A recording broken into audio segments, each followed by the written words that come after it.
Hello friends, welcome to આપનું રસોડું। આજે અમે તમારા માટે લઈને આવ્યા છીએ કોઈપણ લારી ઉપર અથવા તો લગ્ન પ્રસંગમાં મળતા હોય છે એવા ઇન્સ્ટન્ટ લાઈવ ઢોકળાની રીત। આ ઢોકળા આજે આપણે કોઈપણ પ્રકારના દાળ ચોખા પલાળ્યા વગર બનાવવાના છે અને તેની સાથે ખાવાની લસણની ચટણી પણ આજે આપણે ઇન્સ્ટન્ટ બનાવવાની છે। તો વિડીયોને સ્કીપ કર્યા વગર તમે આખો જ વિડીયો જોજો અને રેસીપી પસંદ પડે તો વિડીયોને લાઇક અને શેર કરી ચેનલને સબસ્ક્રાઈબ કરવાનું ના ભૂલતા। બાજુમાં આપેલા બેલ આઇકોનને દબાવી ઓલ નોટિફિકેશન પ્રેસ કરશો એટલે આવનારા દરેક નવા વિડીયોની નોટિફિકેશન તમને મળશે। ઢોકળા બનાવવા માટે સૌપ્રથમ એક વાટકો સોજી લેવાનો છે, તેનાથી અડધો ચોખાનો લોટ લઈશું અને તેનાથી અડધો આપણે ચણાનો લોટ લેવાનો છે। એટલે એક વાટકા સોજીની સામે અડધો ચોખાનો ઝીણો લોટ અને તેના કરતાં અડધો ચણાનો ઝીણો લોટ આપણે લેવાનો છે અને મોટો એક વાટકો ભરી અને જાડી છાશ લેવાની છે। તમે દહીં પણ લઈ શકો છો અને છાશ પણ લઈ શકો છો, પણ મોરું નથી લેવાનું, થોડું ખાટું હોય એવું લેવાનું છે। હવે એક મોટા વાસણમાં સોજી લઈ લઈશું, તેના કરતાં અડધો ચોખાનો લોટ લઈશું, તેના કરતાં અડધો ચણાનો લોટ લઈશું અને છાશ લઈશું। અમારી પાસે છાશ છે એટલે અમે છાશ લીધી છે, તમે દહીં પણ લઈ શકો છો। આ રીતે બધું પહેલાં મિક્સ કરી લેવાનું, ગાંઠા ના પડે એ રીતે। પછી તેમાં જરૂર પ્રમાણે આપણે પાણી ઉમેરવાનું છે। અત્યારે એક વાટકો પાણી અમે બીજું ઉમેર્યું છે, પછી જરૂર પડે તો બીજું ઉમેરીશું। ફરીથી આપણે અડધો વાટકો પાણી ઉમેરવું પડશે, તો બીજું અડધો વાટકો પાણી ઉમેર્યું છે અને આ રીતનું બેટર તૈયાર કરવાનું છે। આ રીતના ઢોકળા તમે ક્યાંય લગ્ન પ્રસંગમાં ગયા હશે તો ત્યાં મળતા હોય છે અને લારીમાં પણ લાઈવ ઢોકળા મળતા હોય છે। એવા જ ઢોકળા આજે આપણે બનાવવાના છે। સરસ મિક્સ કરી લેવાનું, ગાંઠા ના પડે એ રીતનું। હવે આપણે આ બેટરને 15થી 20 મિનિટ માટે રેસ્ટ આપીશું, એટલે સોજી બરાબર પલળી જાય। 15થી 20 મિનિટ થઈ ગઈ છે, બેટર સરસ પલળી ગયું છે, તો તેની અંદર 1 ચમચી જેટલું તેલ ઉમેરીશું, એટલે ઢોકળા ઠંડા થયા પછી પણ ગળામાં અટકે નહીં અને સોફ્ટ રહે। સ્વાદ અનુસાર મીઠું ઉમેરીશું અને 5 ચમચી જેટલી હળદર ઉમેરીશું। લાઈવ ઢોકળાનો કલર પીળો હોય છે એટલે આપણે હળદર ઉમેરવાની છે, પણ જો તમને વ્હાઈટ ઢોકળા ગમતા હોય તો તમારે હળદર સ્કીપ કરવાની। બધું બરાબર મિક્સ કરી લેવાનું અને એકવાર બરાબર આ રીતે સરસ હલાવી લેવાનું। જો તમને એવું લાગે કે પાણી ઓછું છે તો બીજું 2 કે 3 ચમચી પાણી ઉમેરી દેવાનું। અમે અહીંયા બીજું 2 ચમચી પાણી ઉમેર્યું છે અને આ રીતનું બેટર આપણે રાખવાનું છે।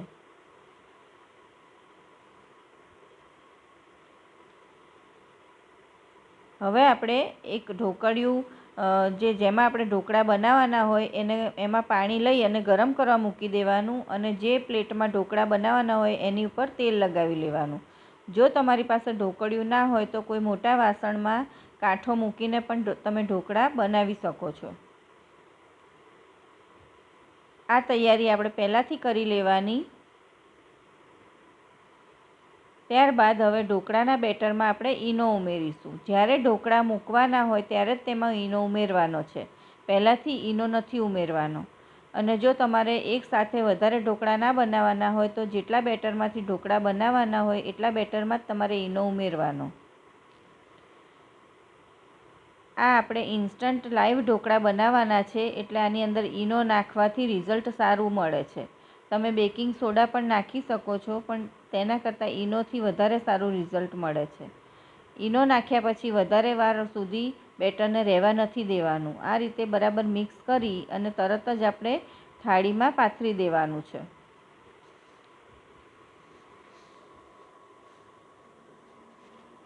આ ઢોકળા વધારે પડતા જાડા નથી હોતા, એટલે બહુ જાડું લેયર નથી કરવાનું, પાતળું લેયર જ આપણે કરવાનું છે। બેટરનું, એટલે થોડું ફૂલશે એટલે બરાબર સાઈઝ થઈ જશે તેની. જેવી બહાર મળતી હોય છે એ જ સાઈઝના ઢોકળા તૈયાર થશે. હવે આપણે તેની ઉપર લાલ મરચું ભભરાવીશું અને પહેલાંથી જ આપણે આ રીતે પાણી ગરમ કરવા મૂકી દીધું હતું. તેની અંદર પ્લેટ મૂકી દઈશું. ગેસની આંચ આપણે ફૂલ જ રાખવાની છે. હવે આપણે આ ઢોકળિયાને બંધ કરી અને 15 મિનિટ માટે ઢોકળાને સ્ટીમ થવા દઈશું ફૂલ ફ્લેમ ઉપર.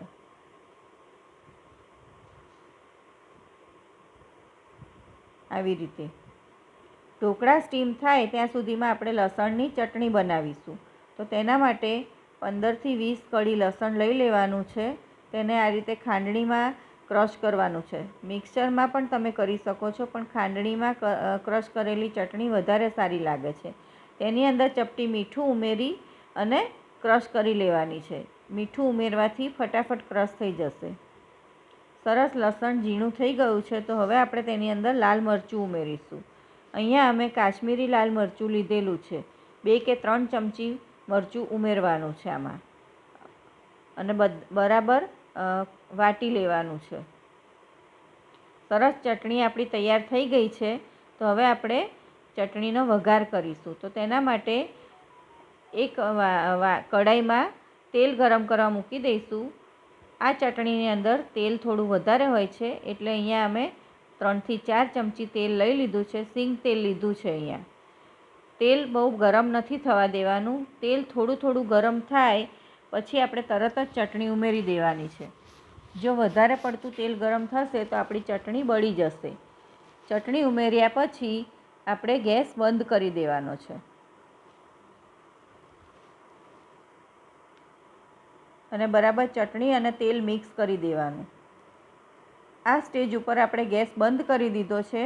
તેલ ગરમ હોય અને વાસણ ગરમ હોય એટલે ચટણી સરસ તેમાં શેકાઈ જશે. આવી રીતે ચટણી સરસ આપણી શેકાઈ ગઈ છે. તો હવે આપણે આની અંદર દહીં ઉમેરીશું. અત્યારે અમે 2 ચમચી દહીં ઉમેર્યું છે. આમાં તમે વધારે પણ લઈ શકો છો, 4 થી 5 ચમચી દહીં ઉમેરી અને બરાબર મિક્સ કરી લેવાનું. ગેસ આપણે ચાલુ નથી કર્યો. જો ગેસ ચાલુ કરીશું તો દહીં આપણું ફાટી જશે. એટલે આપણે બરાબર મિક્સ કરી લેવાનું પહેલાં દહીં અને પછી જ આપણે ગેસ ચાલુ કરવાનો છે. સરસ રીતે દહીં આપણું મિક્સ થઈ ગયું છે. તો હવે આપણે ગેસ ચાલુ કરીશું અને એકદમ ધીમો ગેસ રાખવાનો છે. એકદમ ધીમો ગેસ રાખવાનો છે. દહીં સરસ મિક્સ થઈ ગયું છે અને ગેસ ચાલુ કરી દીધો છે અને એકદમ ધીમા ગેસે આપણે હવે આ ચટણીને ઢાંકી અને 5 મિનિટ માટે થવા દઈશું. આવી રીતે બીજી બાજુ આપણા ઢોકળા પણ તૈયાર થઈ ગયા છે. તમે જોઈ શકો છો ચપ્પુ એકદમ ક્લીન નીકળ્યું છે. તો હવે આપણે ગેસ બંધ કરી દેવાનો અને આ ઢોકળાને ગરમ ગરમ જ સર્વ કરવાના છે. ચટણી પણ આપણી સરસ તૈયાર થઈ ગઈ છે. આજુબાજુથી તમે જોઈ શકો છો તેલ સરસ છૂટું પડી ગયું છે. તો હવે આપણે ગેસ બંધ કરી દઈશું અને થોડી વાર માટે આ રીતે હલાવીશું એટલે નીચેથી ચોંટે નહીં. ઢોકળાની ઉપર સિંગતેલ લગાવીશું. આ રીતે ગરમ ગરમ ઢોકળા ઉપર સિંગતેલ લગાવી અને ખાવાની ખૂબ મજા આવે છે. એટલે ઉપરથી ડ્રાય ના થઈ જાય. સિંગતેલ લગાવી લેવાનું અને પછી તમારે જેવા જોઈએ એવા તમારે પીસ કરી લેવાના. પણ જે આ લાઈવ ઢોકળા હોય છે એના પીસ થોડા મોટા જ હોય છે.